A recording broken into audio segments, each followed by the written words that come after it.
मैं हूं समी इब्राहिम। आप देख रहे हैं शेफील्ड लाइव। आज का सबरंग विद जावेद काजी। जी वेलकम टू द प्रोग्राम। और आज का प्रोग्राम जो है हमारे साथ all the way from Islamabad जनाब इफ्तार चौधरी साहब जो हैं वो मौजूद होंगे। उनसे हम गुफ्तगू करेंगे और मुझे उम्मीद है कि लाहौर से हमें असद काई साहब जो हैं वो भी ज्वाइन करेंगे। मैं ज़रा माफ़ी चाहता हूँ, थोड़ा आज गला ख़राब है। बहरहाल प्रोग्राम तो करना है क्योंकि हमारे पाकिस्तान में केयर टेकर वज़ीर आज़म जो हैं उनका मुंतखब हो गया है, नाम सामने आ गया है।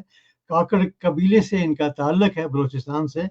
अनवारुल हक काकड़ साहब जो हैं और इनके कंधे पर बड़ा बोझ आ गया है क्योंकि कुछ खबरें ऐसी हैं कि जी बहुत ईमानदार हैं और कुछ खबरें ऐसी हैं कि जी इनका कुछ ना कुछ दामन दागदार है। इस पर भी हम बात करेंगे।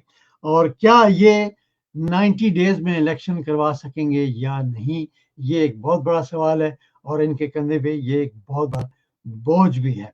दूसरी तरफ शहबाज शरीफ साहब जो हैं उन्होंने हुकूमत छोड़ते ही एक बयान दिया है कि हमने सियासत अपनी तबाह कर दी है लेकिन रियासत को बचा लिया है।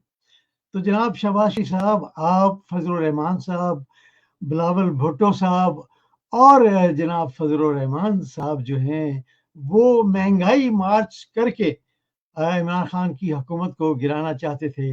लेकिन इमरान खान की हुकूमत कैसे गिरी वो कोई ढाकी छुपी बात नहीं किसी से। अब मुझे दोहराने की ज़रूरत नहीं है। लेकिन जो हाल आपने अवाम का पिछले 16 माह में किया है वो सबसे बड़ी चीज़ है, सबसे बड़ी बात है जो आपकी सियासत को ख़त्म कर रही है। और जैसे आपने कहा कि जी आपने रियासत को बचाया है, तो अवाम को आपने 16 माह में क्या दिया है? और यही वजह है कि आपकी जो सियासत है, वो ख़त्म होने जा रही है। दूसरी तरफ जनाब साइफर की कहानी जो है, वो आहिस्ता-आहिस्ता बाहर आना शुरू हो गई है। अब अमेरिका से भी आवाज़ें आना शुरू हो गई हैं। वहाँ की जो इंटरसेप्ट जो कंपनी है वहाँ से भी कुछ आवाज़ें आई और एक इंटरव्यू में इनकेडू जो है उन्होंने अपने ट्विटर पे लगाया है, वो मैं आपकी खिदमत में पेश करता हूँ और सुनिएगा कि वो क्या कह रहे हैं। जी मैंने लगाया है कि नहीं, अभी तो नहीं लगाया। चले हम ज़रा सुन लेते हैं शहबाज शरीफ साहब जो हैं वो क्या कहते हैं। मीठा कड़वा कड़वा तो फिर तो उस हिसाब से तो मुझे आ, ये इक़्तिदार नहीं लेना चाहिए था। लेकिन जहाँ पर हमने आ, अच्छे वक्त भी देखे, चैलेंज भी देखे, ये एक बहुत बड़ा चैलेंज था और हमने इज्तिमाई तौर पर फैसला किया कि कुछ हो जाए हम रियासत को बचाएंगे। सियासत को अगर कुर्बान कर देते हैं तो कोई बड़ी कीमत नहीं है। मुझे इसमें एक सेकंड के लिए कोई मलाल नहीं है कि पाकिस्तान अल्लाह ताला के फजल बच गया, रियासत बच गई। और अगर रियासत बची है तो सियासत भी बच जाएगी और अच्छे वक्त भी आएंगे। तो ये मेरे रफ़का ने, मियाँ नवाज शरीफ ने एक कॉन्शियस फ़ैसला किया और अल्लाह का लाख लाख शुक्र है कि रियासत बच गई, सियासत को हमने कुर्बान किया। ये मैं समझता हूँ कि it's a price well paid. जी तो सुना आपने शहबाज शरीफ साहब ने क्या बयान दिया है। और वो कहते हैं जी कि वजारत उज़्मा तो हमने छोड़ दी लेकिन हमारी जो सियासत है वो भी तबाह हुई। लेकिन मैं बात कर रहा था साइफर के हवाले से, तो सुनिएगा ज़रा जो ट्विटर पे इनकेडू ने जो लगाया है। Establishment, the military junta now controlling the country, has fought very, very hard to stop this document from coming to light. And they're blaming it on Khan, even though, as we specify very specifically and very clearly in our story, it's a source from inside the military itself, which is disillusioned with the crackdown, disillusioned with the attacks on democracy and the impact of that on the military itself, who gave it to us. They're blaming on Khan specifically because they'd like to add more charges, which could have even more grave implications for him beyond not being able to have freedom for the next few years. जी, तो आपने ये सुना कि वो यहाँ तक भी कह रहे हैं कि हमें एस्टेब्लिशमेंट और आर्मी जो है उसने बहुत प्रेशर डाला कि ये चीज़ जो है ये सामने ना लाई जाए, लेकिन सामने आ गई है, अब क्या किया जाए। लेकिन दूसरी तरफ अदालतें जो हैं वो हुक्म देती हैं कि इमरान खान साहब से जो वकला हैं वो मुलाकात कर सकते हैं। लेकिन अदालत के हुक्म के बावजूद जो जेल का अमला है वो उनको कई घंटे भी बिठाता है और कभी-कभी मुलाकात जो है वो भी नहीं करने देता। लेकिन जो इमरान खान साहब साबिक वज़ीर आज़म की हैसियत से जो उनके हकूक़ हैं वो भी उनको नहीं मिल रहे। ये आज के हमारे मौज़ूआत हैं, तो हम चलते हैं स्ट्रेट अवे जनाब इफ्तिखार चौधरी साहब की तरफ से। उन्होंने हमें जॉइन कर लिया है। जी अस्सलाम वालेकुम। वालेकुम सलाम काई साहब। जी इफ्तिखार भाई, इंट्रो में आपने सुना काकड़ साहब जो हैं वो आ गए हैं और जी जी बहुत सारे लोग जो हैं वो कहते हैं जी बड़े ईमानदार और बड़े अपराइट जो है वो पर्सनालिटी है इनकी और ये बड़े अच्छा एक चुनाव है। लेकिन ना नवाज शरीफ साहब, ना जरदारी साहब, ना फजल रहमान साहब की ये चॉइस है और नाम दिया है जनाब राजा रियाज साहब ने। लेकिन ये नाम कहाँ से आया वो आप भी जानते हैं, मैं भी जानता हूँ और यकीनन जो कौम है वो भी जानती होगी। क्या कहेंगे इस पे? पहली बात तो ये है, आप कहते हैं शरीफ है या बदमाश है या चोर है या उचक्का है। एक्चुअली मुख्तलिफ लोग मुख्तलिफ बातें कर रहे हैं, लेकिन एक लेटर भी आपके पास शायद पड़ा हुआ है जिसमें इन्होंने एनजीओ के बारे में कोई लाखों रुपए कोई गबन शबन की भी बात इनकी चल रही है। अभी तो ये इन्होंने हल्फ नहीं उठाया, अभी और भी बातें निकली। आप इस लेटर की बात कर रहे हैं? जी जी, इसी लेटर की मैं बात कर रहा हूँ। इन्होंने एनजीओ के हवाले से इन्होंने कोई पैसे शैसे खाए हैं इस पे से ना। अच्छा। खैर वो अभी क्योंकि हलफ नहीं उठाया, अभी हम इन पे बात नहीं करते, लेकिन ये इनके क्रेडिट में ये बात है। दूसरा ये कि पीपल्स पार्टी के खुर्शीद शाह साहब जो बड़े इनके पावरफुल आदमी है पीपल्स पार्टी के, जी जी। तो उन्होंने इसको रद्द कर दिया है। उन्होंने कहा जी नवारुल हक काकड़ के दौर में या उसके मतलब हमें कुछ साफ और शफाफ जो है वो इलेक्शन होते दिखाई नहीं दे। इसी तरह एएनपी के एमएल कांसी साहब, एमएल जो है असफंद यार वली के एमएल जो वली हैं, उनके बेटे जो हैं वो ये कह रहे हैं एनपी के मतलब वो भी इलेक्शन जो है इनसे तवक्को नहीं कर रहे कि वो शफाफ और साफ जो है वो इलेक्शन ये करवा सकेंगे। अच्छा, दूसरा वो साफ कह रहे हैं कि ये एस्टेब्लिशमेंट के आदमी है, उनकी चॉइस नहीं है। उसकी वजह ये है कि मियां साहब ने तो नाम दे रहे थे कोई और ये जो आपको जमील जिलानी साहब की बात आ रही थी, फिर वो अब्बास जिलानी साहब दूसरे कोई एक आ रहे थे, फिर जनरल रहील का भी आपको नाम याद पता होगा, उनका भी नाम गूंज रहा था। जनरल रहील के बारे में ये कहा जा रहा था कि वो एमबीएस के नुमाइंदे, क्योंकि आपको पता होगा कि वहां पे वो जॉब शॉब कर रहे हैं सऊदी अरेबिया में और एमबीएस के पास।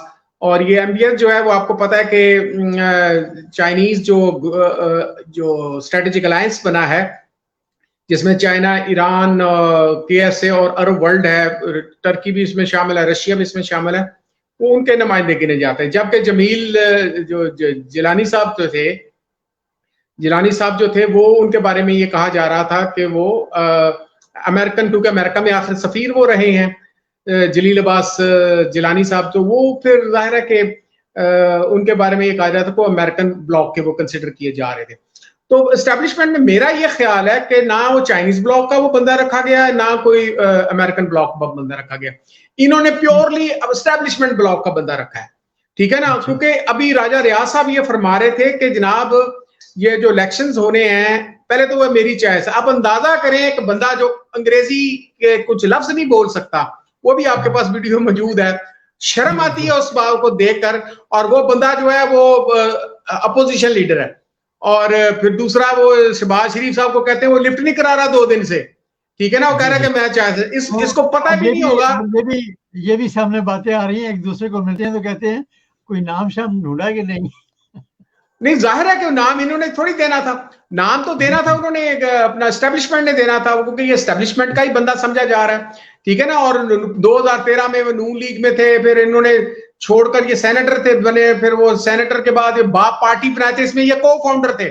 आपको पता है बाप पार्टी जो है वो इनके कंसिडर मैंगल ग्रुप जो है वो भी इनके बारे में कंसिडर किया जा रहा है कि जी वो उनको एस्टेब्लिशमेंट चला रही है। तो मेरा कहने का मकसद ये है कि अनवारुल्लाह काकड़ के बारे में एक वीक जाहिर होगा इनको एस्टेब्लिशमेंट ही चलाएगी। और अभी राजा रियाज साहब फरमा रहे थे कि मुझे इलेक्शन जो है वो 90 डेज में होता नजर नहीं आ रहा। इसके लिए जो प्लस माइनस जो डेट नजर आ रही है वो 15 फरवरी है। 15 फरवरी को उन्होंने ये बात कही है कि जनाबे वाला ये इसलिए होगा कि इन्होंने वो जो नई जो इन्होंने मरदमशुमारी की है, उसके मुताबिक जो है वो हल्का बंदियां होंगी और हल्का बंदियों के बाद जनाब उसमें जो प्लस माइनस जो होंगी वो नई कॉन्स्टिट्यूएंसी जो है उसके मुताबिक फिर करवाया जाएगा। अच्छा, दूसरी तरफ ये जो है पीपल्स पार्टी ने ओन नहीं किया, एएनपी ने ओन नहीं किया, और बाकायदा जो लड़ाई हुई है आज एमक्यूएम की और पीपल्स पार्टी की वो अलग है, वो एक दूसरे पर शदीद किस्म के रिश्वत के इल्जाम लगा रहे हैं। और दूसरा ये मैं आपको खबर देता चलूं कि जो ही इनकी हुकूमत खत्म हुई है तो एफआईए ने, जो अब्दुल कादिर पटेल ने जो महकमा सेहत उनके पास था, उसके अंदर जितनी भी सैकड़ों भर्तियां की थी सिंधियों की या उस इलाके की, तो वो सारी उन्होंने कैंसिल कर दी। वो कहा जाता है कि 18 लाख से लेकर 10 लाख से 18 लाख के दरमियान इन्होंने अपॉइंटमेंट्स की थी। अभी तो पार्टी शुरू हुई है ना, आज तो अभी मियां साहब जो है उनकी कोशिश है कि जी 14 अगस्त को कौम से खिताब करने। अब कौम से कौन सी कौम से खिताब करना? पाकिस्तान का आपने बेड़ा गर्क कर दिया, ठीक है ना। और आप कह रहे हैं कि जी हमारे दौर में जनाब कोई सियासी कैदी नहीं। आप अंदाजा करें कि किस तरह पांव जोड़ के झूठ बोला जाता है, और हमें जो समझा जाता है कि पाकिस्तानी कौम जो 23-24 करोड़ है वो पागल की औलाद है, ठीक है ना। वो उनको समझ नहीं लगती बात की, ठीक है ना। जो 150 रुपये का जो था आपका लीटर, जब ये गुर्बत मकाओ लेकर आए थे तो जुलूस लेकर आए थे ये, और वो पानी पानी होता है जी सर, तो उसमें आप अंदाजा करें कि ये अब जो है वो 280-290 का जो चला गया लीटर पेट्रोल, ठीक है ना। और जाते जाते 20 रुपए फिर बढ़ा गया सागडार, ठीक है ना। आखिरी दिन 20 रुपए फिर बढ़ा गया। मतलब शर्म आनी चाहिए इन लोगों को। और ऊपर से क्लेम कर रहे हैं कि हमने अपनी सियासत जो है खत्म कर दिया है, कि बिल्कुल आपने अपनी सियासत खत्म कर दी है। रियासत किसको कहते हैं? क्या रियासत अवाम के बगैर होती है? ठीक है ना। रियासत में आप कहते हैं रियासत को बचा लिया, रियासत बची होती है अगर अवाम जो है आप उनने अवाम का बेड़ा गर्क कर दिया। रियासत का मतलब ये नहीं होता कि जो लिमिट्स होती हैं आपके बाउंड्री के अंदर एक प्लेस है जिसको आप रियासत कहते हैं। रियासत अवाम के साथ अगर अवाम नहीं है जो उसके अंदर, जिसमें अवाम का आपने बेड़ा गर्क कर दिया कि मुल्क डिफॉल्ट नहीं किया, लेकिन आपके अवाम डिफॉल्ट कर चुके हैं इस वक्त, ठीक है ना। रोटी पानी पर मुश्किल जो है वो अपनी पूरी कर रहे हैं। मैं तो ये समझता हूं कि जो सतह गुर्बत से नीचे और 3-4 करोड़ लोग इन्होंने नीचे कर दिए हैं। तो ये रियासत की जो बात करते हैं ना कि हम अपनी सियासत जो है, रियासत बच गई है तो सियासत भी हमारी आ जाएगी, तो बिल्कुल आप फिक्र ना करें, आपको कोई सियासत नहीं करने देगा। मेरे ख्याल में मियां साहब का ये जो अभी कल फैसला आया सुप्रीम कोर्ट से परसों, तो उसके अंदर जनाब बंदियाल साहब ने मतलब ये एक तरह का मकू ठप दिया है कि मियां साहब जो है वो अगर वो रिलीफ लेना चाह रहे थे तो वो ये आइन के खिलाफ है, वो कॉन्स्टिट्यूशन के खिलाफ है। जो इन्होंने अमेंडमेंट्स की थी और जो जजमेंट्स के बारे में ऑर्डर जो क्या कहते हैं रिवाइज करने का, इन्होंने रिवर्स करने का जो सिलसिला इन्होंने शुरू करने की कोशिश की थी, ठीक है ना। तो उसमें मैंने मातम करते हुए देखा आजम नजीर तारड़ को और वो इरफान कादर जो इनका है एडवोकेट। तो ये जो वापस हुआ है तो जाहिर है मियां साहब जब अब आए, मेरा नहीं ख्याल कि जी नवाज शरीफ का जो है वो आने का प्लान है। हाँ, वो 32 दिसंबर को हो सकता है या 33 दिसंबर को वापस आ सकता है। तो बाकी जी सर, तो अभी उसका कोई ख्याल नहीं है। अगर अपने वो सके भाई के दौर में 15 महीने में नहीं आया, जबकि उसको डिप्लोमेटिक पासपोर्ट फिर दूसरा पासपोर्ट सब कुछ दूर करने के बावजूद भी वो नहीं आया, तो उसको ये रियलाइजेशन है कि अभी जो है वो हो सकता है कि उनको पहले जेल जाना पड़े। वो एक दिन भी जेल में रहना पसंद नहीं करता, ठीक है ना। तो वो जेल में रहना पसंद नहीं करता। तो आप मुझे ये बताएं कि इस सूरत हाल में क्या वो इलेक्शन कैंपेन चलाएगा, जिसको आप कहते हैं कि जी वो बड़ा ताकतवर आदमी है, बड़ा वो उधर से चेंजें कर, इधर जब आएगा तो उसको पता चलेगा क्या भाव बिकती है, वो उसकी जो सजा क्या है या नहीं है, सजा काबू होती है कि नहीं होती। तो जाहिर है कि अब 90 दिन के इलेक्शन की भी बात आ गई है। तो कहा जा रहा है कि जो ये बंदियाल साहब ने और जस्टिस मुनीब साहब ने ये जो इन्होंने फैसला दिया है और आखिरी दिन जो इनके सर पे तोड़ा मारा है, वो ऑब्वियसली इनको 90 डेज के लिए मजबूर कर देगा इलेक्शन। लेकिन देखना ये है कि अभी काजी फायज ईसा साहब अगर आते हैं तो क्या काजी फायज ईसा अपने जो इख्तियारात में कमी, क्योंकि ये तो अपना पूरा कर रहे हैं। इफ्तिखार भाई, क्या बंदियाल साहब जाने से पहले वो जो 14 मई वाला एक फैसला हुआ है, क्या वो भी सामने लाएंगे? सर वो ला चुके हैं, कल परसों जो है वो 14 मई को उन्होंने कहा था कि कॉन्स्टिट्यूशन के खिलाफ है। वो परसों आया तो था ना, इससे पहले वो 14 मई वाला फैसला ही आया था ना, जो उन्होंने किया हुआ था, महफूज किया हुआ था। उसमें जनाब उन्होंने कहा था कि ये कॉन्स्टिट्यूशन के खिलाफ है, आपने 14 में इलेक्शन करवाने थे, और इसमें जो ये फैसला करने में इसमें शहबाज शरीफ भी फंसता है, इसमें वो भी फंसता है, आपका डिफेंस मिनिस्टर भी फंसता है, ख्वाजा जी, और उसमें इलेक्शन कमीशन को भी उन्होंने कहा है कि इसने गैर कॉन्स्टिट्यूशन अनकॉन्स्टिट्यूशनल जो है उसने स्टेप लिया कि उसने इनकार किया है इलेक्शन में। ये आ चुका है फैसला, ठीक है ना। और इसमें जनाब वो जाहिर है कि अब असेंबली तो एग्जिस्ट ही नहीं करती, तो वो उन्होंने कहा। दूसरा फैसला ये आया है, ठीक है, जो बंदियाल साहब का, और तीसरा फैसला भी आना है। ये जाने से पहले आप देखेंगे कि ये जो नैब का जो केस है, जो नैब ने अमेंडमेंट्स की थी जिसमें इन्होंने 1100 अरब रुपया जो माफ करवा लिया था, तो मैं ये समझता हूं कि जाते जाते अगर बंदियाल साहब अपने आप को थोड़ा बहुत मनवा सकते हैं, तो इंसान की कितनी जिंदगी होती है, ठीक है ना। आपने या तो गालियां खानी है, या आप सारी उम्र आप देखें जो 1953 के अंदर जो हमारा जुडिशरी का बड़ा गर्क हुआ था, अब वो जुडिशरी जो है जाहिर है कि हम अफोर्ड ही नहीं कर सकते। पाकिस्तान में जुडिशल सिस्टम खत्म हो गया, आपने देख लिया हुमायूं दिलावर ने क्या किया, और उसके बाद आपकी कोर्ट्स खत्म है, judicial system, law and order खत्म है, नैब खत्म है। आप एक तरफ तो 1100 अरब रुपया माफ करवा रहे हैं अपने तक, और तोशा खाना में आपकी जो गाड़ियां जो हैं, जो जरदारी ने ली हैं, जो नवाज शरीफ ने ली हैं, जो मरियम नवाज ने ली हैं, जो टोटली इलीगल है, वो ले ही नहीं सकते। आप उस दौर देखेंगे जो गाड़ियां, उनको तो कुछ नहीं पूछा गया।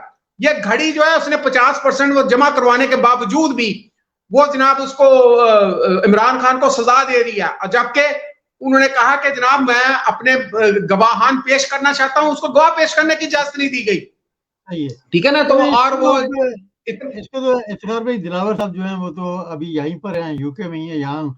जी सर, आप मुझे इस्तकबाल कर रहे हैं, मुझे पता है, आपको डिनर शेनर दे रहे हैं आप। जी जी बिल्कुल, लोग जो हैं वो उनके पीछे पीछे घूम रहे हैं, फिर रहे हैं और तलाश कर रहे हैं। बहरहाल अब थोड़ा सा मौजूद जो है वो बदलते हैं कि शहबाज शरीफ साहब की भी आपने बात कर दी, और साइफर के बारे में जो बड़ी खबरें आ रही हैं, कुछ ट्वीट्स हैं वो देखें आप। ये आप देखें, फौज ने हमें साइफर शाया करने से रोकने की पूरी कोशिश की। ये एनकेडू है, इन्होंने ट्विटर पे लगाया हुआ, और इनकी वीडियो भी मैं पहले चला चुका हूँ। और एक और है, ये ट्वीट है, ये भी आप देख लें, माइकल कूलमैन है, और इसका भी ट्वीट आप देख लें। तो कहने का मकसद है, ये कहते हैं कि the cipher was leaked to it by an anonymous member of Pakistan military and it has published the cipher here। तो कहने का मकसद ये है कि ये तो ब्लेम कर रहे हैं जी कि इमरान खान जो है इसकी टीम ने दिया है या जो भी है, लेकिन वहां से तो ये खबरें आ रही है कि एस्टेब्लिशमेंट और फौज जो है वो पूरी कोशिश कर रही थी कि ये चीज सामने ना आए। तो क्या कहेंगे इसके बारे में आप? देखें, आपने ये देखा मुर्तजा साहब को, आपने देखा ये इंटरसेप्ट वाले जो हैं रिपोर्टर जो हैं, इनके इंटरव्यूज अब चल रहे हैं। उन्होंने कहा कि जी मैंने जो है ये जो अपना सोर्स है वो आर्मी का ही सोर्स है, ये मिलिट्री का सोर्स है, जो इस तरह आप पढ़ भी रहे हैं और ये इंटरव्यूज भी दे रहे हैं। तो अब जाहिर है कि साइफर की जो इन्होंने कहानी बनाई थी कि जनाबे वाला इमरान खान वो कॉपी चोरी करके ले गया, तो पता नहीं वो उसी में से वो निकल आया फलां फलां। तो ये एक तरह का उनकी तरफ से रिबटल है। देखें, ये हाईली आपको पता है प्रोफेशनल्स होते हैं। हम लोग जिस तरह इंटरनेशनल मीडिया के अंदर बैठे हैं, आप इंटरनेशनल मीडिया के अंदर आपको पता है कि आपका एक अखबार बंद हो गया था 150 साल, याद है आपको? बिल्कुल बिल्कुल। बरतानिया के अंदर वो जो लाइबल केसेस होते हैं वो बर्दाश्त ही नहीं कर सकते 150 साल पुराना अखबार। तो ये आप ये बताएं कि अगर वहां पे लाइबल, मैं कहता हूँ लाइबल शूट करें उसके ऊपर, इंटरसेप्ट के ऊपर, ये कि बकवास कर रहा है, ये फलां कर रहा है, और उनको यहाँ पे वेबसाइट तो उनकी बंद कर दी गई है फलां, लेकिन सोशल मीडिया पर जो है वो चल रही हैं। अब इस पर तबसरे जो जा रहे हैं, हमारे जो जर्नलिस्ट बाहर बैठे हुए हैं वो तबसरे कर रहे हैं। अब लेकिन एक मजे की बात बताऊं, अभी पैमरा ने अपना अभी थोड़ी देर पहले पैमरा ने कह दिया है कि जनाब जितने भी पाकिस्तानी जर्नलिस्ट हैं वो जो उनमें नाम ये है, और पॉलिटिशियंस भी हैं, वो जनाब जिनमें साबिर शाकर है, मोहित पीरजादा है, हैदर मेहदी है, वो मेजर आदिल साहब हैं, मुराद सईद है, और ये सब की उन्होंने कहा कि तस्वीर और ये जनाब इनका बयान का ही जिक्र नहीं करना आपने टीवी के ऊपर। पहले तो इमरान खान के ऊपर ये पाबंदी लगी थी, अब इन सब पर लग गई है पाबंदी कि ये इश्तिहारी हैं, तो इश्तिहारी का हमारे जो पैमरा लॉ का मतलब, मुझे आप ये बताएं कि वो जो नवाज शरीफ भगौड़ा है जो कन्विक्टेड है, जो इश्तिहारी है अदालतों का, मुझे ये बताएं कि क्या उसकी लाइव स्पीच क्यों दिखाई गई है पीटीवी से? फिर उसकी पीटीवी से तो ये जो डबल स्टैंडर्ड्स हैं, तो जाहिर है कि इंटरनेशनल कम्युनिटी, आप देखें पाकिस्तान डायस्पोरा जो है इंग्लैंड में बैठा हुआ है, वेस्ट में जो दूसरी कंट्रीज हैं, फ्रांस में बैठे हुए दूसरे जगह, वो चीजों को बड़ा मिन्यूटली ऑब्जर्व कर रहे हैं। हम लोग जो है, या हमारे जो आप इंग्लैंड में बैठे हुए हैं लोग जो डुअल नेशनलिटीज हैं, और फ्रांस में या वेस्ट में कहीं भी बैठे हुए, अमेरिका में कहीं भी बैठे हुए हैं, वो पाकिस्तानी उनसे ज्यादा कंसर्न है।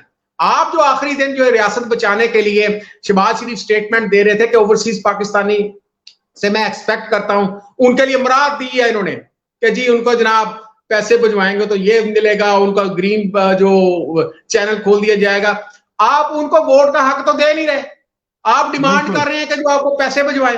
अब 20 से 30% आपकी वो रोशन डिजिटल अकाउंट जो था वो गिर गई है, ठीक है ना, लोग आपके पैसे नहीं वो कमा रहे। और मेरे मुंह में खाक, अभी मैं बाहर देख कर आ रहा हूं, जो 14 अगस्त को मनाई जाती थी, जिस तरह लोग इतने डिप्रेशन का शिकार हैं। मैंने एक झंडे वाले से पूछा, मैंने कहा यार को सेल, तो वो कहते जी बहुत कम सेल है पिछले जमानों के सारे, वो जो बैटरियां पटाखे, इस वक्त पटाखे चल रहे होते थे, आपको याद है पिछला हमने 14 अगस्त पे किया था। फिर इंडिया के ऊपर आपको याद है 15 अगस्त को मैंने किया था प्रोग्राम, जो बैन हो गया था श्रीनगर में, ठीक है ना, यौम स्याह के तौर पर आपको याद होगा हमने प्रोग्राम किया था जश्न आजादी के बाद अपने उस, तो वो बैन हो गया था श्रीनगर में। अब वो इंथ्यूजिज्म नजर नहीं आ रहा, ठीक है ना, वो इंथ्यूजिज्म क्यों? इसलिए लोग डिप्रेशन का शिकार हैं। लेकिन मैं अभी भी हुकूमत से, हुकूमत नहीं अपनी आवाम से यही कहूंगा, बल्कि अभी वो बात कर रहा था, शहबाज गिल भी बात कर रहा था कि हमारे खिलाफ एक साजिश ये हुई है, बनाई गई है कि जी कुछ झंडे जो जलाए जाएंगे या इस तरह की हरकत को की जाएगी और उसका इल्जाम पीटीआई पर लगाया जाएगा। तो बात सच है या झूठी है, लेकिन ये इंतहाई काबिल। हाँ भाई, इस ज़िमन में एक वीडियो जो है वो उमर अयूब साहब जो हैं उनकी भी चल रही है कि हमारी जितनी तंजीमें हैं अगर वो बाहर निकलती हैं तो इस चीज का ख्याल रखें कि हमारा जो झंडा है उसके लिए हम जीते और मरते हैं, उसको उसकी हुर्मती जो है नहीं होनी चाहिए। सर मैं यही गुजारिश कर रहा हूं, दो इंतहाई इंपॉर्टेंट बातें हैं जो पाकिस्तान को जरूरत है, रियासत पाकिस्तान को जरूरत है, वो जो आप कह रहे हैं ना रियासत को बचाया हमने, दो बड़ी इंपॉर्टेंट बातें हैं। इंडिपेंडेंट पाकिस्तानी बात का सोचना चाहिए, एस्टैब्लिशमेंट भी पाकिस्तानी है, हमारी फौज पाकिस्तानी है, हमारे ये जो हम में से कोई भी ऐसा बंदा नहीं बैठा हुआ जो 99.99% जो मुल्क के गद्दार हैं, ये सब मुहिब्बुल वतन है। ये हमने ठेका नहीं लिया होगा कि बुलाओ जब मोहर लगाए कि ये काफिर है या ये जो रागा एजेंट है, ठीक है ना। तो उसका तरीकाकार ये है कि दो इंतहाई इंपॉर्टेंट बातें ये करें। आप 9 मई के वाकयात पर जुडिशियल कमीशन क्यों नहीं बनाते? ठीक है, जस्टिस बंदयाल के पास है, आप इन्वेस्टिगेशन करवाएं, जो शख्स इसमें मुलव्वस पाया गया, जी सर, जो मुलव्वस पाया गया उसको सजा मिलनी चाहिए, ठीक है ना। आप इस तरह जो बच्चियों को अंदर रखा हुआ है, आज फिर उनका जुडिशियल रिमांड जो 15 दिन का 14 दिन का एक्सटेंड कर दिया है, तो ये जो तो ऑलरेडी अंदर हैं, उनके अलावा अब लाहौर में से भी ये खबरें आ रही हैं कि दोबारा उन्होंने पकड़ धकड़ शुरू कर दी है। सर मैं वही अर्ज कर रहा हूं ना कि 10,000 कैदी जो है वो कहते हैं वो उन्होंने कैद किए हुए हैं, तो 10,000 क्या 9 मई के उन वाकयात पे वो 4-5 बिल्डिंगों के ऊपर मुलव्वस थे, ठीक है ना। ये बकायदा ये होना चाहिए, अदरवाइज ये काउंटर प्रोडक्टिव होना शुरू हो जाएगा, ठीक है ना। तो 9 मई के वाकयात पर इनको होना चाहिए। दूसरा साइफर पे प्रेसिडेंट ऑफ पाकिस्तान ने चीफ जस्टिस को लेटर लिखा हुआ है ओके इस पर तफ्तीश करें। अब साइफर का ये हुआ मसला कि उन्होंने वहां से इंटरसेप्ट वालों ने जो है वो उन्होंने लीक कर दिया। अब उसमें आपको पता है कितनी ऑब्जेक्शनेबल लैंग्वेज है जो जनरल बाजवा के बारे में, वो मैं इंटरनेशनल चैनल पे मैं नहीं बात कर सकता, क्योंकि बहरहाल वो जिस किस्म का, चाहे हम कोर्ट मार्शल डिमांड कर रहे हैं जो पाकिस्तानी कुछ है कि जो यूक्रेन के मामले में जो उसकी जो रिमार्क्स थे जनरल बाजवा के, वो एक प्राइम मिनिस्टर की पॉलिसी के खिलाफ थे, जबकि वो उसके बावजूद जो है मैं नहीं चाहता कि जो लैंग्वेज डोनाल्ड लू ने बाजवा के लिए इस्तेमाल किया, जिस तरह वो लेटर चल रहा है, आपने भी पढ़ा होगा लेटर, हाँ जी, ठीक है। तो आपने इफ्तिखार भाई जो बिलावल जरदारी हैं उनके बारे में भी एक ट्वीट भी किया है कि वो खुद कन्फेस करके आए हैं कि ये जी जी सबको जी जी पता है। बिल्कुल। हाँ जी, वो ये अमेरिकन के पास, ये अमेरिकन से जब मुलाकात हुई है तो उन्होंने जब पूछा कि जनाबे वाला कि जो यूके का जो विजिट था रशिया का इमरान खान का, वो इमरान खान का इंडिविजुअल फैसला था या जो है उसके अंदर जो हमारी स्टैब्लिशमेंट के लोग भी शामिल थे। बिल्कुल तो बिलावल ने ये कन्फेस किया था उनके सामने, अमेरिकन के सामने। और आपको पता है कि बिलावल के अमेरिका के कितने दौरे थे, वो पाकिस्तान के दौरे कम थे बिलावल के और अमेरिका के ज्यादा दौरे थे। तो उसमें आप देखें कि उसने ये कन्फेस किया है कि जनाबे वाला कि ये जो रशिया का दौरा था इमरान खान का, ये इमरान खान का इंडिविजुअल डिसीजन नहीं था। बिल्कुल। और ये जनाब यही बात तो साइफर में भी आई थी कि ये कहा गया कि अपना इमरान खान इंडिविजुअल गया, हालांकि जनरल बाजवा और जो हमारे जो इंटेलिजेंस एजेंसीज के सरबराह हैं बकायदा ब्रीफिंग देकर गए थे। और ये नहीं कि जी वो 1-2 दिन की डिसीजन नहीं था कि जो डिसीजन लेने के बाद जनाबे वाला आप कहते हैं कि जी वो रशिया गए थे। तो ये तो साइफर आपने एक्सपोज किया जिसमें वो अमेरिकन जो है वो स्टन हो गए। और अमेरिका के ऊपर बड़ी वो आप देखेंगे जो बाइडेन के ऊपर, वो भी मैंने एक ट्वीट की थी कि जो बाइडेन जो है वो जो उस पर अमेरिकन वो कर रहे हैं, आपकी तनकीद कर रहे हैं कि आपने जो इमरान खान की हुकूमत को क्यों कराया। ठीक है ना, ये बोल्टन कोई है आपके जो कांग्रेसमैन है, उन्होंने भी मतलब इस पे वो ट्वीट किया। तो मैं ये समझता हूं कि साइफर पर भी आप करवा लें, इंडिपेंडेंट करवा लें, और इमरान खान का यानी जो दूध का दूध और पानी का पानी हो जाएगा। लेकिन आप देखें कि इस तरह की चीजें अगर बाहर निकलना शुरू हो गई, और ये एक ग्लोबल विलेज है अपना काजी साहब, आप इस वक्त ये पाकिस्तान में नहीं बैठे हुए, आप दुनिया का किसी कोने में बैठ के ये बात कर सकते हैं। ठीक है ना, तो ये ग्लोबल विलेज बन चुका है आजकल। आप देख लें हमायूं दिलावर का क्या हाल है, वो कोई क्लास अटेंड ही नहीं कर सकता वहां पे। यहां से अब चला गया, आप देखें वहां पे लोग उसके पास पहुंचे हुए हैं और उसको गंदी गंदी गालियां दे रहे हैं, माँ बहन की गालियां दे रहे हैं। मैं तस्वीर देखे ना, ये देखे ना, ये इस तरह घिरा हुआ है आप देख लें।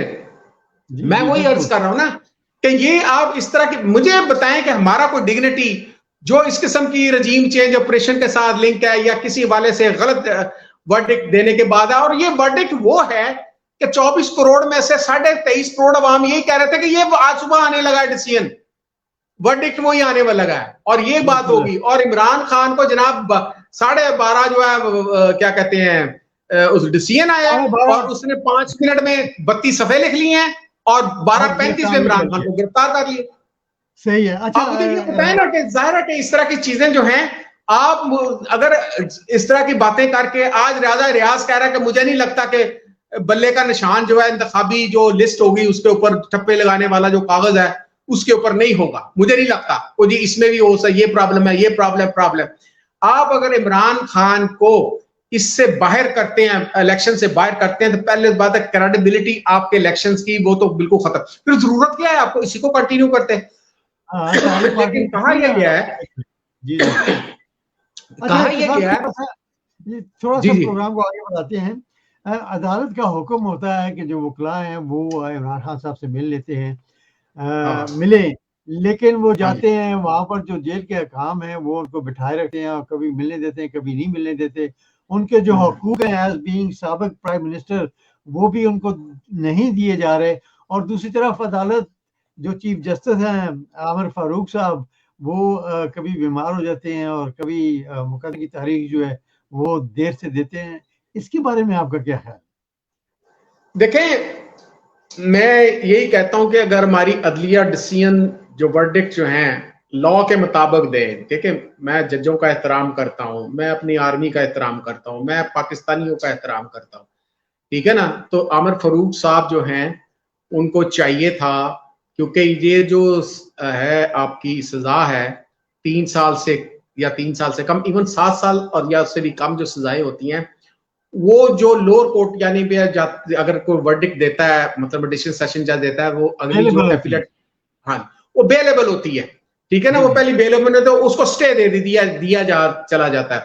तो अभी तक वो ये तय नहीं कर सके कि इमरान खान को रोटी कहां से खिलानी है, ठीक है ना। वो कहते हैं कि इसको अभी जो आखिरी जो बात हुई जिसपे अदालत जो है, हमारा एक बच्चा गया हुआ था रिपोर्टर, तो वो ये कहते हैं कि आखिरी 1.5 मिनट में ऐसी बात कर दी तो उसने के जनाबे वाला के वो खतरा हो सकता है, वो के जो खाना घर से आएगा उसमें जहर हो सकता है, आए तो जहर हो सकता है, जहर हो सकता है।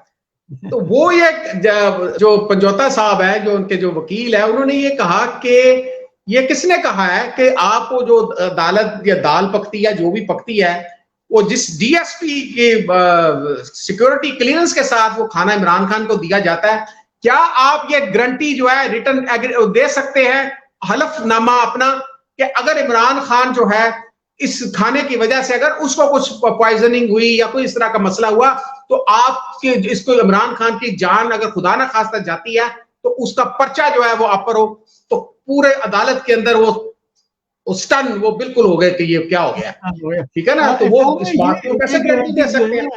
ये गारंटी जी जो सर, है ना, ये नवाज शरीफ साहब को मिल सकती है। जब यही गारंटी जब पूछी गई थी कि नवाज शरीफ साहब 50 रुपए के आपकी जो सेहत है, क्या आप इमरान खान की जान अपना उसकी नवाज शरीफ की गारंटी दे सकते हैं? तो वो जनाब कौन मुझे बताएं, आप मुझे बताएं, आप अपनी गारंटी दे सकते हैं कि अगले सेकंड आप सांस लेंगे कि नहीं? मैं कह सकता हूं, दुनिया का कौन सा शख्स कह सकता है कि आप गारंटी देंगे, अपनी सांस की गारंटी भी देंगे कि नहीं देंगे, ठीक है ना। तो लिहाजा वो अब वो स्टन हो गए, अब वो उन्होंने रोक लिया, आज वो फैसला दे रहे हैं। अब जाहिर है कि वो कल परसों 14 अगस्त शुरू हो जाएगी, 14 अगस्त के बाद जनाब फिर 15 अगस्त को ये टेकअप होगा। तो ये जो इस तरह का सिलसिला चल रहा है, फिर वो ये उसने पंजौता जो वकील साहब ने ये कहा कि जनाबे वाला ये वही डीएसपी है जिसने मुझ पर ये पर्चा दायर कर दिया कि मैंने कपड़े फाड़े हैं। तो मैंने पंजौता साहब से भी मतलब उनसे आप ये तो इस तरह तो वो फंस जाएगा, वो क्या होता है जो जेलर, जो ये कह रहा है कि मेरे कपड़े पर भी इतनी टाइट सिक्योरिटी है, हर कदम पे 50 कैमरे लगे हुए हैं। इमरान खान जो अंदर है तो उस हर कदम पे जो लगे हुए कैमरे लगे, उसमें जनाब आपकी लड़ाई मार कुटाई जो है वो तो बकायदा कलर फिल्म बनी होगी, तेरे जे पुत जमन मामा का शॉट होगा वो, तो वो जनाब फिल्म जो है वो प्रोड्यूस कर देंगे। तो मुझे एक बयान देखकर बड़ी हैरत हुई है इफ्तिखार भाई, वो ये है कि जब ये हुकूमत थे तो इलेक्शन का नाम नहीं लेते थे, अब हुकूमत से निकल रहे हैं। तो ये शहबाज शरीफ साहब का एक बयान है, वो कहते जी वजीर आजम शहबाज शरीफ ने जल्द से जल्द इलेक्शन कराने का मुतालबा कर दिया और कहा वाकयात से सबक हासिल करके आगे बढ़ना चाहिए। इसके बारे में क्या कहेंगे आप? सर बात यह है कि इनको समझ ये लग गई है, क्योंकि इन्होंने जो बंदे दिए थे ना नाम, ना उसको कुछ लिफ्ट कराई है, जो जरदारी ने नाम दिए थे ना उसको लिफ्ट कराई गई है। ये प्योरली एस्टेब्लिशमेंट का अपना बंदा है, ये उससे वो काम लेंगे। एस्टेब्लिशमेंट के क्या मुहरकात हो सकते हैं इनको पॉइंट करने में?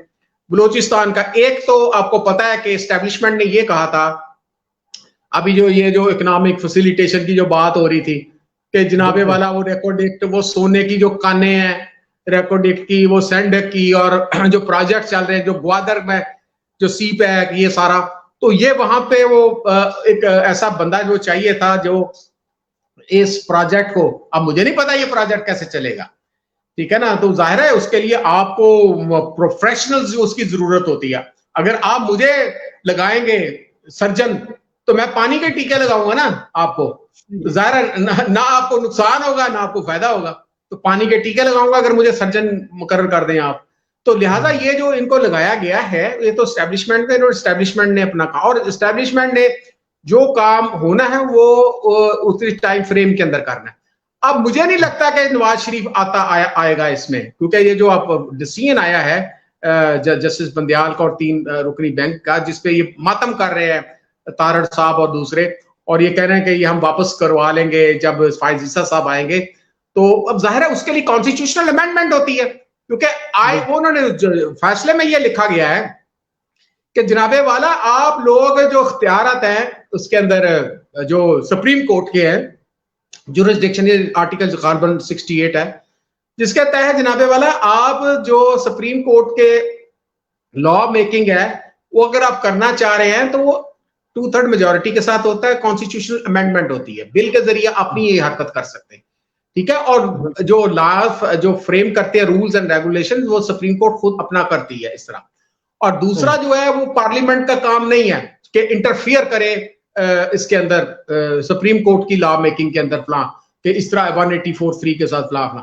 तो अब जाहिर है कि अब वो दोबारा वो चले गए बाल उनकी को, मुझे नहीं नवाज शरीफ आता हुआ लगता। वो कहते जी 5 साल उसके पूरे हो गए हैं, वो 5 साल पूरे हो गए हैं तो जाहिर है कि फिर वो अगर 5 साल तो पहले के पूरे हुए थे उसके, तो वापस क्यों नहीं बुलाया उसको? जी जी इफ्तिखार भाई, अगर 5 साल पूरे भी हो गए लेकिन मुकदमात तो वहीं पर है ना, और सजा भी वहीं पर है। सर सजा वहीं पे स्टैंड करती है अगर साहब। जी सर, तो मैं नहीं समझता कि जो इतने मूड पॉलिश किए हैं आपके दोस्त ने, तो वो कहता है कि यार मैं जो 15 महीने मूड पॉलिश की है, तो अब नवाज शरीफ जो बाई तबीयत और उसकी बेटी बाई तबीयत एंटी स्टैब्लिशमेंट कंसिडर की जाती है, ये जिसके पीछे वो क्या कहते हैं वर्दी है, वो जो दहशतगर्दी है उसके पीछे वर्दी है, ये नारे उन्हीं ने लगाए हैं ना। मरियम नार और नवाज शरीफ ने क्या कहा था आखिरी दिनों में डील होने से पहले कि बाजवा तुमने मुझे जबरदस्ती हटाया, तुमने ये किया मेरे साथ, आइन की खिलाफ वर्जी की, फलां किया, लेकिन उसके बाद डील होगी। अब इस सारी डील के अंदर ना नवाज शरीफ को कुछ मिला है, ना मरियम को कुछ मिला है, और ना ही उसको कुछ मिला है जरदारी को। और ये जो तोशा खाना का उन्होंने एक मिसाल सेट कर दी है कि इमरान खान अगर लीगल वे में कोई घड़ी खरीदता है और उसको जनाब, अब जाहिर है जब एक चीज मेरे पास आ गई है, मेरे पास, मैं चाहे आप प्रेसिडेंट पाकिस्तान की गाड़ी खरीद लेता हूं, ठीक है ना, मैं उठा के बेशक किसी को मैं बेच देता हूं, जब मेरी चीज है मैं जो मर्जी करूं। जी जी ठीक है, तो मतलब आप ये कैसे कह सकते हैं कि मेरा, अब ये कंट्रोवर्सी जो चल रही थी, तो मैं नहीं समझता ये जो फिर नवाज शरीफ साहब ने अगर ये सेट कर दिया, जिन्होंने गाड़ियां चोरी की हुई हैं, मुझे तो फिर वो सजा से बचे हुए नजर नहीं आते, और ये उनको धमकी मिल चुकी होगी एस्टेब्लिशमेंट की तरफ से नवाज शरीफ साहब को कि भाईजान आपने गाड़ियां चोरी की हुई हैं। अगर इमरान खान तोशा खाने में जा सकता है लीगल गाड़ी ले करने के बावजूद, तुम लोगों ने 10-10 गाड़ियां तो पता नहीं क्या क्या लिया, वो पूरी मैं लिस्ट पढ़ रहा था, वो कलीन भी लिया है 50 रुपए में, वो पता नहीं क्या क्या लिया हुआ इन्होंने, गाड़ियां कितनी ली है। तो लिहाजा ये उनको समझ लग गई है कि शायद अब एस्टेब्लिशमेंट जो है वो अपना रूल को प्रोलॉन्ग करेगी थ्रू अनवारुल हक काकड़, और उसके बाद फिर मुझे ये जो लगता है कि ये जो पॉलिटिकल फोर्सेस हैं अल्टीमेटली कुछ अरसे के बाद, जिस तरह अभी शहबाज शरीफ कह रहा है कि जी 90 दिन में इलेक्शन होने चाहिए, भी 90 दिन में होने चाहिए, तो तुमने जो 14 मई को जो इलेक्शन 90 दिन में करवाने थे वो तुमने क्यों नहीं करवाए? कौन सी रियासत को तुम बचा रहे थे? ठीक है ना, तुम अपनी सियासत चमका रहे थे कि रियासत बचा रहे थे? तो लिहाजा अब जब इस तरह की बातें होंगी और इस तरह के जो 1100 अरब रुपए इन्होंने माफ करवाए थे, ठीक है ना, वो इस पे नैब के जरिए जो इनके ऊपर केस था जिस दिन उन पे वो लगनी थी जो हाँ जी, तो उस दिन जनाब ये प्राइम मिनिस्टर बन जाता है। अभी या आज जब सुबह उसने हलफ उठाना ना, तो कहा जा रहा है 14 अगस्त को हलफ उठाना, तो 14 अगस्त को अगर वो हलफ उठा लेता है तो मुझे नहीं लगता कि अगर वो आखिरी उसकी जो आखिरी ख्वाहिश है वो मुजरम की होती ना आखिरी ख्वाहिश, वो अगर मुझे नहीं लगता वो पूरी होती ना दिखाई देगी। तो शायद अब आप सारे आप देखेंगे 90 दिन में इलेक्शन की बात करनी शुरू कर देंगे। सही, चले ठीक है। लेकिन मुझे नहीं लगता कि इनमें से कोई जो इस तरह की 2 नंबरियां करेंगे और बल्ले का निशान बाहर करेंगे, तो मुझे तो अगर पहले ही उन्होंने नो कर दिया है, एएनपी वालों ने, एमकेएम वाले की भी रिजर्वेशन है, पीपल्स पार्टी की भी रिजर्वेशन है, ये 3-4 तो मेजर पॉलिटिकल पार्टीज हैं। तो नून लीग भी एक तरह की यही बात कर रही है ना 90 दिन में, क्योंकि वो एक तरफ तो वो आप कह रहे हैं कि जी, यानी खुद ही तो उन्होंने इजलास बुलाया था काउंसिल ऑफ कॉमन इंटरेस्ट का, सीसीआई का, जिसमें इन्होंने खुद बयान दिया था मर्दमशुमारी का। अब क्योंकि प्राइम मिनिस्टरशिप से हट गए हैं, ऊपर से हाथ उठ गया इनका, अब कहते हैं जी 90 दिन में इलेक्शन करवाए, और 90 दिन में अब इलेक्शन तो नहीं होने लगा, और अगर हो भी जाता है तो शरीफ फैमिली जो है उनको समझ लग जानी चाहिए कि भाईजान तो उन्होंने यूज कर लिया, अब यूज करने के बाद वो ऐसे करके वो खास चीज होती है उसको फेंक दिया जाता है। जी सर, इफ्तिखार भाई आपका बहुत बहुत शुक्रिया, thank you very much. Asad भाई ने भी आना था लेकिन आज उनकी गैरहाजिरी हो गई। आपको बहुत चेक कर लेना, वो पता नहीं वो बंदे उठा भी रहे हैं, वो पता नहीं वो जाते जाते उन्होंने कहीं बात में तो उनका नाम था ना। चले वो तो पता नहीं, वो चेक करें क्या कहाँ पे है वो, मैं उनसे राब्ता करता हूँ अभी। बहुत बहुत शुक्रिया आपका sir, thank you very much. Welcome sir, welcome, अल्लाह हाफिज, और जश्न ईद मुबारक जो कहते हैं आजादी मुबारक 14 अगस्त को। हाँ, वो पूरी कौम को, पूरी नेशन को, इररिस्पेक्टिव हमारे साथ पाकिस्तान में आम बंदे क्या लोग कह रहे हैं, लेकिन पाकिस्तान हमारा है, ठीक है ना। पाकिस्तान जो है आप सबका है, हमारी हुकूमत जो भी भाड़ में जाए, कोई भी है जो भी कर रहा था, लेकिन पाकिस्तान हमारा है। हम ये कहते हैं कि हमने पाकिस्तान ने हमें क्या दिया है, हम कहते हैं कि हमने पाकिस्तान को क्या दिया है। तो हमें ये सोचना चाहिए, और कोई भी ऐसा शख्स नहीं है पाकिस्तान के अंदर जो ये मुहब्बे वतन ना हो, जो ये कहता हो कि पाकिस्तान का झंडा नाउज़ुबिल्लाह या क्या, मुझे तो वो बात भी करनी आती कि झंडे की जो बेहुरमती कर सकने का तसव्वुर भी कर सकता है। तो लिहाजा मैं तमाम पाकिस्तानी जितने भी वेस्ट के अंदर हैं, जो मेरा प्रोग्राम देख रहे हैं, जो अमेरिका में बैठे हैं, किसी भी जगह में बैठे हैं, उन सबको जश्न ईद मुबारक, जश्न आजादी मुबारक। ठीक है ना। तो आप अगर 14 अगस्त को अगर आप आए तो इंशाल्लाह आपसे बात होगी, अदरवाइज अल्लाह हाफिज। बहुत शुक्रिया, पाकिस्तान जिंदाबाद। बहुत शुक्रिया जी, थैंक यू वेरी मच। यही था आज का सब रंग। और जाने से पहले हमेशा की तरह एक आवाज हम उठाते हैं, और वो ये है कि अब तक इमरान रियाज जो है वो कहाँ पर है, वेयर इज इमरान रियाज। ये एक बहुत बड़ा क्वेश्चन है, और ये क्वेश्चन जो है खास तौर पर हमारी जो एजेंसीज हैं उनके लिए है कि एक शख्स 3 महीने से गायब है, और ना कोई एजेंसी, ना पुलिस, कोई भी अदारा जो है वो उसको ढूंढने में नाकाम है। अब ये नहीं पता, मुबैना तौर पर किसी अदारे के पास है और वो सामने नहीं लाना चाहते, लेकिन अल्लाह ताला उसको खैरियत से रखे और अपनी फैमिली में वापस लेकर आए। मुझे अगले प्रोग्राम तक इजाज़त दीजिएगा, अपनी दुआओं में बहुत सारा याद रखिएगा, और इंशाल्लाह अगले प्रोग्राम में आपसे मुलाकात होगी। अल्लाह हाफ़िज़।